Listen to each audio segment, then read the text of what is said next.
മഴ ശക്തമാകുന്നു. കോതമംഗലത്തിന്റെ കിഴക്കൻ പ്രദേശങ്ങളിൽ പലയിടത്തും പുഴകൾ കരകവിഞ്ഞു. പൂയംകുട്ടി ചപ്പാത്ത വെള്ളത്തിൽ മുങ്ങി. ബ്ലാവനക്കടത്ത് മുടങ്ങിയതുമൂലം വനവാസി മേഖലകൾ പലതും ഒറ്റപ്പെട്ടു.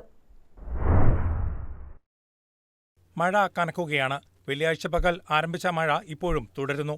കോതമംഗലം നഗരത്തിൽ വെള്ളക്കെട്ട് രൂപപ്പെട്ടിട്ടില്ല എങ്കിലും ചുറ്റുവട്ട പ്രദേശങ്ങളിൽ പലയിടത്തും പുഴകളിൽ ജലനിരപ്പ് ഉയർന്നിട്ടുണ്ട്. പൂയംകുട്ടിയിൽ രാത്രി പെയ്ത ശക്തമായ മഴയിൽ പൂയംകുട്ടി പുഴ കരകവിഞ്ഞൊഴുകി. സമീപ പ്രദേശങ്ങൾ വെള്ളത്തിനടിയിലായി. മണികണ്ഠൻചാൽ ചപ്പാത്ത് വെള്ളത്തിൽ മുങ്ങി. ഇതുമൂലം പ്രദേശം ഒറ്റപ്പെട്ടു.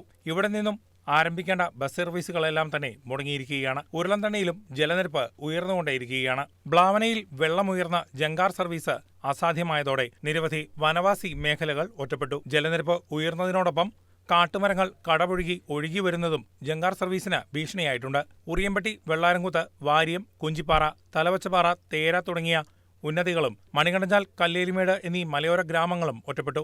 ഉരുളൻതണ്ണിയിൽ വീടുകളുടെ മുറ്റത്തുവരെ വെള്ളം എത്തിയിട്ടുണ്ട്. ചിലയിടങ്ങളിൽ റോഡുകൾ വെള്ളത്തിൽ മുങ്ങി ഗതാഗതം തടസ്സപ്പെട്ടു. കുട്ടമ്പുഴ, അട്ടിക്കളത്ത് ജനവാസ കേന്ദ്രങ്ങളിൽ വെള്ളപ്പൊക്ക ഭീഷണി നിലനിൽക്കുകയാണ്. രാത്രിയിലുണ്ടായ ശക്തമായ മഴയിൽ വീടുകളിലും കൃഷിയിടങ്ങളിലും വെള്ളം കയറി. വേട്ടമ്പാറ പ്രദേശവും ഒറ്റപ്പെട്ട നിലയിലാണ്. ഇവിടെ പാലം പണി നടക്കുന്നതിനാൽ താൽക്കാലികമായി റോഡ് നിർമ്മിക്കുകയും ഇത് ശക്തമായ ഒഴുക്കിൽ മുങ്ങിപ്പോവുകയും ചെയ്തു. നിർമ്മാണ പ്രവർത്തനങ്ങൾക്കു വേണ്ടി ഇവിടെ മണ്ണ് നീക്കം ചെയ്തിരിക്കുന്നതിനാൽ മണ്ണിടിച്ചിൽ ഭീഷണിയും നിലനിൽക്കുന്നു. പുലർച്ചെയോടെ മഴയ്ക്ക് താൽക്കാലികമായ ശമനമുണ്ടായിട്ടുണ്ടെങ്കിലും മഴ ശക്തമായി തന്നെ തുടരാൻ സാധ്യതയുണ്ട് എന്നാണ് ലഭിക്കുന്ന വിവരങ്ങൾ. News desk KCV news.